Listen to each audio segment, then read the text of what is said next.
తీసుకుంటుంది. చూడండి, మనకు లేని అవగాహన అన్నీ కూడా తెలపడం జరిగింది. ఒక విషయానికి వస్తే రక్తాన్ని ఎప్పుడు ఇస్తే అప్పుడు మన లోపల రక్తదాన శిబిరం జరుపుతున్నారు. ఎంతో సంతోషం. చాలా మందికి అపోహలు ఉంటాయి. రక్తదానం చేస్తే వాళ్ళకేమో నష్టం జరుగుతుంది, వాళ్ళ బాడీ వీక్ అయిపోతుంది, వాళ్ళకు కొన్ని సమస్యలు వస్తాయేమో అని చెప్పేసి చాలా మంది అపోహలతో బ్లడ్ డొనేషన్ చేయరు.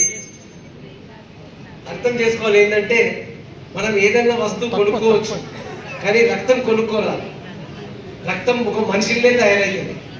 మనకు ఇతర జీవినది రక్తం కూడా ఎక్కియరాదు. మరి రక్తం ఎక్కడికి వెళ్ళి రావాలి? ఇంకొకరు సాయం చేస్తేనే అవుతుంది కదా. సో రక్తదానం మహాదానం అంటుంటాము. అన్ని దానం కన్నా మించిన దానం ఇది. సో రక్తము ఎవరెవరికి అవసరం పడవచ్చు. కొంతమంది చిన్నపిల్లలకు థాలసీమియా లాంటి జబ్బులు ఉంటాయి. వాళ్ళకు ప్రతి నెల రక్తం ఇవ్వాల్సి వస్తుంది. ఎందుకోసం అంటే వాళ్ళ బాడీ లోపల రక్తము ఏదైతే 120 రోజులు 110 రోజులు ఉండాల్సింది 20 రోజుల్లో 23 రోజులలో అది వెళ్ళిపోతుంది. సో వాళ్ళకు ప్రతి నెల అవసరం పడుతుంది.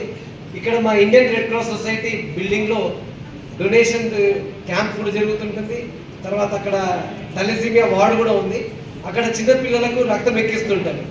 సో ఇలా శిబిరమే కాకుండా ఎవరైనా వాళ్ళ ఇంట్లో ఎవరిదన్నా పుట్టినరోజు వచ్చినప్పుడు కానీ పెళ్లి రోజు కానీ అలాంటి సందర్భాల్లో కొంతమంది అర్చిస్తుంటారు. నేను నా భార్య ఒక ఉదాహరణలాగా ఉండాలని చెప్పి మేము కూడా బ్లడ్ బ్యాంక్ పోయి బ్లడ్ డొనేషన్ చేశాము. సో ఈ విధంగా ప్రోత్సాహం ఉండాలి. రక్తదానం వల్ల ఎటువంటి నష్టం ఉండదు. కొంతమంది అయితే సంవత్సరానికి 5 సార్లు రక్తం ఇస్తుంటారు. ఇంకా చురుకుగా అన్ని పనులు చేసుకుంటారు. సో అపోహలు తొలగించుకోవాలి.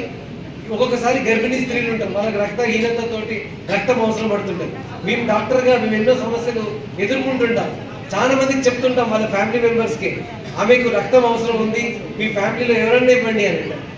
లేదు సార్, ఎవరన్నా వేరేది ఇవ్వండి, మా ఇంట్లో అందరూ వీక్ ఉన్నారు, వాడు బాగా కృషి చేస్తుంటాడు, రైతు అంటారు, లేకుంటే బాగా హెవీ వర్క్ చేస్తాడు సార్, వాడు రక్తం ఇస్తే ఎట్లా? రక్తం ఇచ్చిన అరగంట లోపల మీది బీపీ మెయింటైన్ అయిపోతుంది. ఆ తీసేది ఓన్లీ 250-300 ml. ఆ బ్యాగ్ మొత్తం 350 ml. చూడ్డానికి బ్యాగ్ పెద్దగా అనిపిస్తుంటారు, భయపడుతుంటారు, అమ్మో ఇంత రక్తమా అని. భయపడద్దు. ఇప్పుడు చూస్తున్నారు మీరు అక్కడ, వాళ్ళు 5-10 నిమిషాలు రక్తం ఎక్కి తీసిన తర్వాత మనలాగానే నడుచుకుంటా పోతుంటారు. ఒక చిన్న గ్లాస్ వాటర్ తాగినా, మజ్జిగ తాగినా, షర్బత్ తాగినా అది ఏదైతే రక్తం పోయిందో అంత వాల్యూమ్ మన బాడీ లోపలికి వచ్చేస్తుంది. నెల లోపల 2 నెలల లోపల రక్తం తయారవుతుంది. సో ఈ విధంగా ఒక ఉపయోగం. రక్తం ఇవ్వడం వల్ల ఎటువంటి నష్టం జరగదు, కానీ మేలు జరుగుతుంది. మరి సార్ ఆయనకైతే మేలు అయింది, మరి నాకేం మేలు? డౌట్ వస్తుంది కదా. మరి నాకేంటి బెనిఫిట్, నాకేం ఫాయిదా?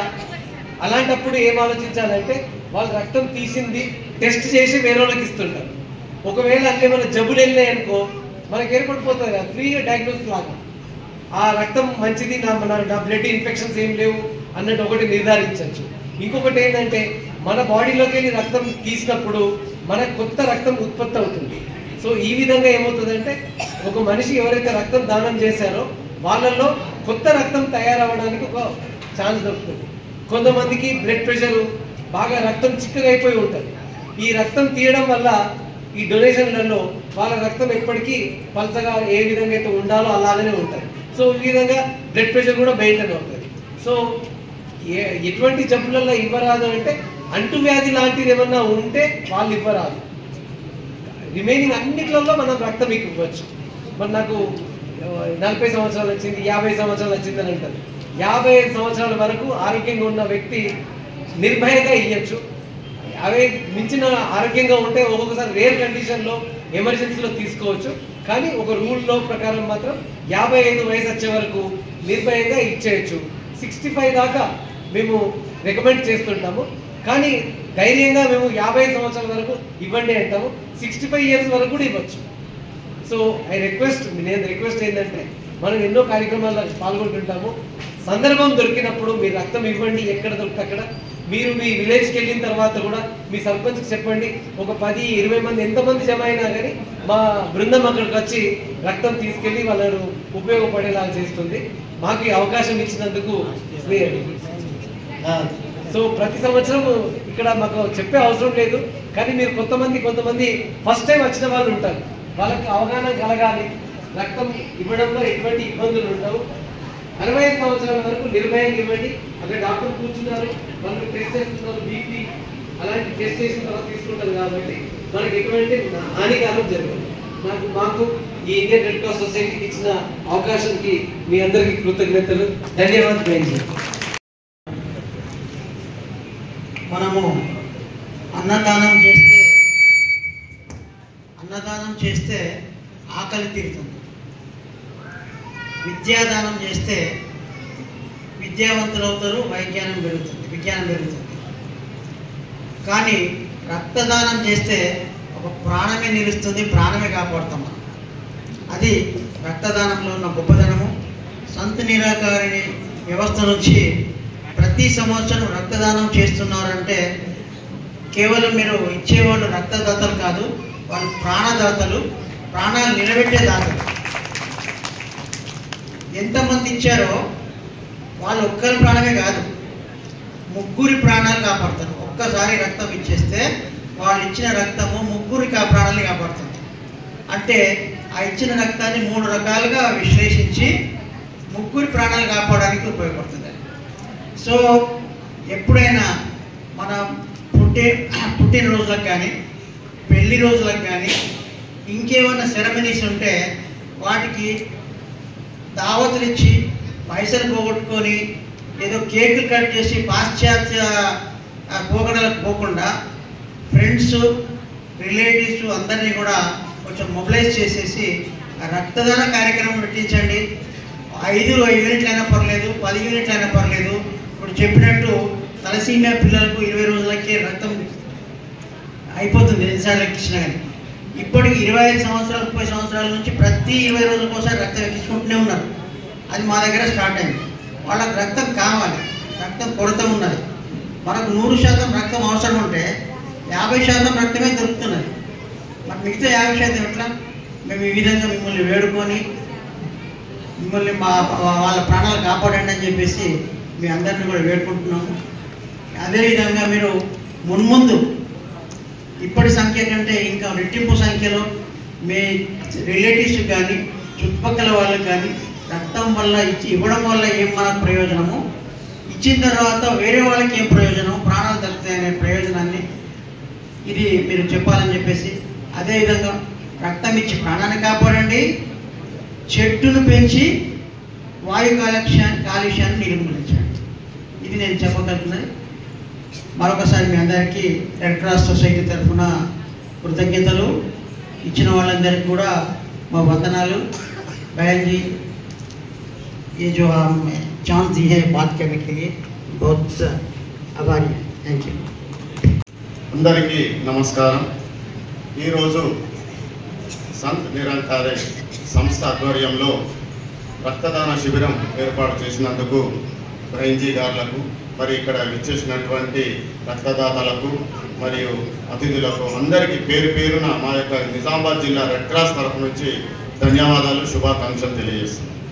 మరి ఇది ఒకటేసారి కాదు, చాలా సంవత్సరాల నుంచి ప్రతి సంవత్సరం 2 సార్లు మరి ఇక్కడ రక్తదాన శిబిరాలు ఏర్పాటు చేయడం జరుగుతున్నది. మరి ఇప్పటి వరకు మన డాక్టర్ శ్రీశైలం గారు, మరి మన చైర్మన్ ఆంజనేయులు సార్ గారు మీకు రక్త యొక్క ప్రాముఖ్యత గురించి వివరించడం జరిగింది. ముఖ్యంగా రక్తం అనేది ఎర్రగానే ఉంటుంది, కానీ అందులో అనేక రకాలుగా ఉంటుంది. మరి A positive, A negative, AB positive, B positive, B negative అనే రకంగా అనేక రకాలు ఉంటాయి. మరి మీరు ఏదైతే రక్తం ఇచ్చినారో వాటిని పూర్తిగా పరిశీలించి ఎగ్జామ్ చేసిన తర్వాత అవసరమైన వారికి చాలామంది మా రెడ్ క్రాస్ సొసైటీకి వస్తుంటారు. మరి ఎంతోమంది యాక్సిడెంట్ అయిన వారు కానీ, తలస్మియా పేషెంట్లు కానీ, మరి అదేవిధంగా డెలివరీస్కి ఉన్నప్పుడు కానీ రక్త కొరత ఉంటుంది. తప్పకుండా మా దగ్గరికి వచ్చినప్పుడు మేము ఈ యొక్క రక్తాన్ని వారికి అందజేయడం జరుగుతున్నది. ఇది ఎంతో మీకు పుణ్యంగా భావిస్తుంది. మరి ముఖ్యంగా అన్ని దానాల కన్నా రక్తదానం మిన్న అని అంటారు. మరి ఇది చాలా బయట దొరకదు, కృత్రిమంగా తయారు కాదు. కాబట్టి ఈ రక్తదానం చేసినందుకు అందరికీ కూడా పేరు పేరున ధన్యవాదాలు తెలియజేస్తున్నాం. వైద్య గారికి కూడా ధన్యవాదాలు తెలియజేస్తున్నాం.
వినవే వినవే వెర్రి మనసా, నీకు వేదాంతమే మందు తెలుసా? పక్షి మని పలికిందో తెలుసా?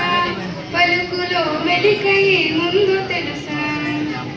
సాధు మహాపురుషులారా, ప్రేమతో చెప్పండి. వేకువా జామున కొక్కురు కోయంటే ఇక నిద్ర మేలుకోమన్నది. వేకువా జామున కొక్కురు కోయంటే ఇక నిద్ర మేలుకోమన్నది. నీకు వేదాంతమే మందో తెలుసా? పక్షి మణి పలికిందో తెలుసా? పలుకులో మెలికయే ముందు తెలుసా? వినవే వినవే వెర్రి మనసా, నీకు వేదాంతమే మందు తెలుసా? పక్షి మణి పలికిందో తెలుసా? పలుకులో మెలికయే ముందు తెలుసా? కావు కావన్నది కాకి, దానికర్థమేమన్నాడు అవివేకి. కావు కావన్నది కాకి, గుడి మీద కూర్చోని